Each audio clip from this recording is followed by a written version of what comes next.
คุยข่าววันนี้พรรคพลังประชารัฐดูสำเร็จได้5 สสพรรคเศรษฐกิจใหม่ทิ้งมิ่งขวัญเพื่อชาติก็มา3 เสียงรายงานข่าวจากพรรคพลังประชารัฐแจ้งว่าสำหรับความเคลื่อนไหวภายในพรรคเป็นที่สังเกตทั้งหัวหน้าพรรคเลขาธิการพรรค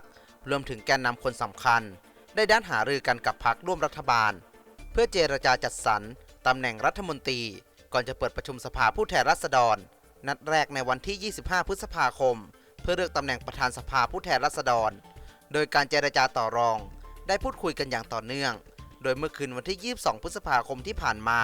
ได้พูดคุยถึงเวลา 23 นาฬิกาแต่ก็ยังไม่ได้ข้อยุติ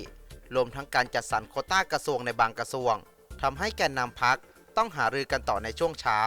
สำหรับตัวเลขของการจัดตั้งรัฐบาลที่มีพรรคพลังประชารัฐเป็นแกนนำจากเดิมที่สามารถรวบรวมเสียงได้ 252 เสียงประกอบด้วยพรรคพลังประชารัฐ 115 เสียงพรรคประชาธิปัตย์ 52 เสียงภูมิใจไทย 51 เสียงชาติไทยพัฒนา 10 เสียงรวมพรรคพลังประชาชาติไทย 5 คนชาติพัฒนา 3 คนพลังท้องถิ่นไทย 3 คนรักผืนป่าประเทศไทย 2 คนและพรรคเล็ก 11 พรรคได้สสพรรคละ 1 คน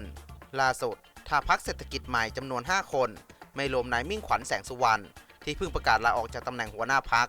รวมแล้วได้ 257 เสียงและมีแนวโน้มว่าอาจมีเสียงสสจากพรรคเพื่อชาติบางส่วนมาร่วมด้วยเบื้องต้น 2-3 เสียงทำให้ตัวเลขสสในขนาดนี้อยู่เกือบ 260 เสียง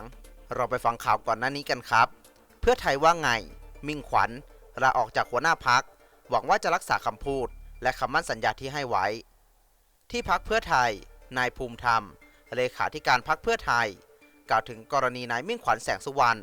ลาออกจากหัวหน้าพรรคเศรษฐกิจใหม่ว่าเพิ่งรับทราบการลาออกดังกล่าวโดยเคารพการตัดสินใจแต่ยังเชื่อว่านายมิ่งขวัญจะรักษาคำพูดและคำมั่นสัญญาที่ให้ไว้ซึ่งที่ผ่านมาการพูดคุยกับนายมิ่งขวัญไม่ได้พูดคุยส่วนตัวแต่เป็นเรื่องส่วนรวมในการกำหนดอนาคตการทำงานของ7 พรรคการเมืองเพื่อหาทางออกของประเทศทั้งนี้ส่วนตัวเชื่อว่าแม้นายมิ่งขวัญจะลาออกจากหัวหน้าพรรคแต่ในฐานะสสก็ยังยึดมั่นจุดยืนรักษาผลประโยชน์ของประเทศชาติอย่างไรก็ตามสถานการณ์ทางการเมืองขนาดนี้